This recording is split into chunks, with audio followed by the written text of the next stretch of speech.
Wabarakatuh. Perkenalkan, nama saya Harijani, NIM 2001 0304 0214. Izin mempresentasikan materi yang berjudul Integrasi Nasional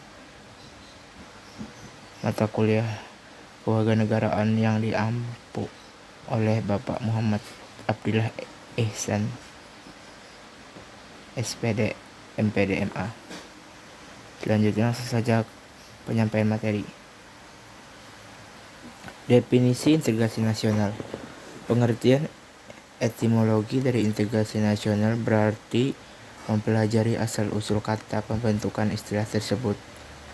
Secara etimologi, integrasi nasional terdiri dari kata integrasi dan nasional. Menurut Kamus Besar Bahasa Indonesia, integrasi memiliki arti pembauran sampai menjadi satu kesatuan yang bulat dan utuh. Sedangkan arti yang kata nasional berarti bangsa. Jadi integrasi nasional adalah proses persatuan wilayah yang di dalamnya terdapat sebuah perbedaan. Dalam makna politis, integrasi nasional adalah sebuah penyatuan berbagai kelompok sosial dan budaya ke dalam kesatuan wilayah nasional yang akan membentuk sebuah identitas nasional. Secara antropologi, integrasi nasional adalah sebuah proses penyesuaian dengan unsur-unsur kebudayaan yang berbeda sehingga akan mencapai suatu keselarasan fungsi yang ada di dalam kehidupan manusia ataupun masyarakat. Integrasi nasional merupakan konsep penting yang perlu dipahami setiap warga negara Indonesia ataupun negara lain.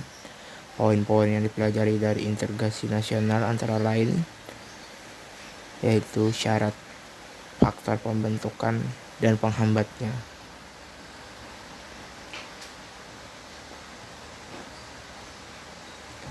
Konsep integrasi nasional dihubungkan dengan konteks tentu dengan umum, dikemukakan oleh para ahli. Berikut ini disajikan beberapa pengertian integrasi nasional dalam konteks Indonesia dari para ahli ataupun penulis, antara lain yang pertama oleh Dr. Najaruddin Syamsuddin.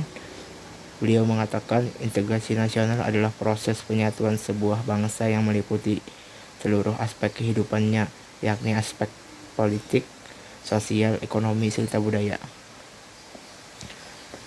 Pendapat Howard Wiringnis, dia berkata integrasi nasional merupakan penyatuan bagian yang terpisah dari masyarakat menjadi kesatuan ataupun keseluruhan yang lebih utuh dan memadu seluruh masyarakat kecil yang jumlahnya banyak menjadi satu kesatuan bangsa. Adapun pendapat dari Maron Weiner, integrasi nasional merupakan proses dari bermacam kelompok sosial dan budaya ke dalam satu wilayah dalam membentuk identitas nasional. Ada lagi yang berpendapat bahwa integrasi nasional merupakan cara bagaimana kelestarian dalam persatuan nasional dalam arti luas bisa didamaikan dengan hak dalam menentukan nasib sendiri. Itu pendapat dari J. Soejadi Dijuwandono. Saprudin Bahar adalah yang terakhir untuk mengumpulkan pendapat tentang integrasi nasional, yaitu integrasi nasional mempunyai arti bagi membuat atau menyempurnakan dengan jalan menyatukan bermacam unsur-unsur bangsa yang awalnya terpisah-pisah. Selanjutnya, kepada faktor-faktor yang mempengaruhi integrasi nasional ada 3, yaitu faktor pendorong, faktor pendukung, dan faktor penghambat. Memasuki pada faktor pendorong integrasi nasional, adanya rasa yang senasib dan seperjuang yang diakibatkan oleh faktor-faktor segala. Adanya ideologi nasional negara kita Indonesia adalah Pancasila. Adanya sikap, tekad, dan keinginan untuk kembali bersatu. Dan yang terakhir, faktor pendorong integrasi nasional adalah adanya ancaman dari luar. Faktor pendorong integrasi nasional ada 4, yaitu yang pertama penggunaan bahasa Indonesia, Yang kedua, semangat persatuan serta kesatuan di dalam bangsa. Ketiga, adanya kepribadian dan pandangan hidup kebangsaan yang sama, yakni Pancasila. Dan yang terakhir, faktor pendukung integrasi nasional adalah adanya jiwa dan rasa semangat dalam bergotong royong. Ada pula faktor penghambatnya, yaitu yang pertama, kurangnya penghargaan terhadap kemajemukan, kurangnya toleransi sesama golongan, kurangnya kesadaran di dalam diri masing-masing rakyat Indonesia, dan yang terakhir, faktor penghambatnya adalah adanya sikap ketidakpuasan terhadap ketimpangan dan ketidakmerataan pembangunan. Adapun ancaman terhadap integrasi nasional, yaitu kita membahas tentang Indonesia yang berada di tengah-tengah dunia, dilewati garis khatulistiwa, diapit oleh dua benua yaitu Asia dan Australia, serta berada di antara dua samudera yaitu Samudra Hindia dan Pasifik. Kondisi tersebut menunjukkan bahwa wilayah Indonesia berada pada posisi silang sangat-sangat strategis. Berikut ini diuraikan secara singkat ancaman yang dihadapi bangsa Indonesia, baik yang berupa ancaman militer dan non-militer. Ancaman militer terbagi dua, yaitu ancaman dalam negeri dan ancaman luar negeri. Masuki ancaman dalam negeri, yang pertama adalah disintegrasi bangsa, keresahan sosial akibat ketimpangan kebijakan ekonomi dan pelanggaran hak asasi manusia. Yang ketiga, ancaman dalam negeri adalah upaya penggantian ideologi Pancasila dengan ideologi lain ekstrim atau tidak sesuai dengan kebiasaan dari masyarakat Indonesia. Memasuki ancaman militer di bagian luar, yaitu ada tiga.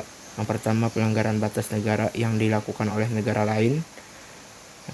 Yang kedua, pemberontakan senjata yang dilakukan oleh negara lain. Yang ketiga, aksi teror yang dilakukan oleh terorisme internasional. Ancaman non-militer, yaitu yang pertama ancaman berdimensi ideologi, ada ancaman berdimensi politik, ada juga ancaman berdimensi ekonomi. Ancaman berdimensi ekonomi terbagi dua, yaitu yang pertama, ancaman yang berasal dari internal, bisa berupa inflasi, pengangguran, infrastruktur yang tidak memadai, sistem ekonomi yang tidak cukup jelas. Ancaman yang berasal dari eksternal bisa berbentuk kinerja ekonomi yang buruk, daya saing yang rendah, tidak siapnya dalam menghadapi era globalisasi, serta tingkat ketergantungan terhadap pihak asing. Yang keempat, ancaman berdimensi sosial budaya. Yang kelima, ancaman berdimensi teknologi informasi. Yang keenam, ancaman berdimensi keselamatan umum. Pentingnya integrasi nasional bagi bangsa Indonesia. Masyarakat yang terintegrasi dengan hak merupakan harapan bagi setiap warga negara. Sebab integrasi masyarakat merupakan kondisi yang diperlukan bagi negara untuk membangun kejayaan nasional demi mencapai tujuan yang diharapkan. Integrasi masyarakat yang sepenuhnya memang suatu yang tidak mungkin diwujudkan karena setiap masyarakat di samping dibawakan potensi integrasi juga menyimpan potensi konflik atau pertentangan. Adapun persamaan kepentingannya, kebutuhan untuk bekerja sama, serta konsensus tentang nilai-nilai tertentu dalam masyarakat merupakan potensi yang mengintegrasikan. Sebaliknya, perbedaan-perbedaan yang ada dalam masyarakat seperti perbedaan suku, perbedaan agama, dan perbedaan budaya, ada pula perbedaan kepentingan, yaitu adalah menyimpan potensi konflik. Terlebih apabila perbedaan-perbedaan itu tidak dikelola dan disikapi dengan cara dan sikap yang tepat. Namun, apapun kondisi, integrasi masyarakat merupakan sesuatu yang sangat dibutuhkan untuk membangun kejayaan bangsa dan negara. Oleh karena itu, perlu senantiasa diupayakan. Kegagalan dalam mewujudkan integrasi masyarakat berarti kegagalan untuk membangun kejayaan nasional, bahkan dapat mengancam kelangsungan hidup bangsa dan negara yang bersangkutan. Sekian presentasi dari saya tentang integrasi nasional. Saya selaku pemateri Rijani pamit undur diri. Jika ada kesalahan ataupun perkataan dalam penyampaian materi kali ini, Saya mohon maaf. Wabillahi taufiq wal hidayah. Wassalamualaikum warahmatullahi wabarakatuh.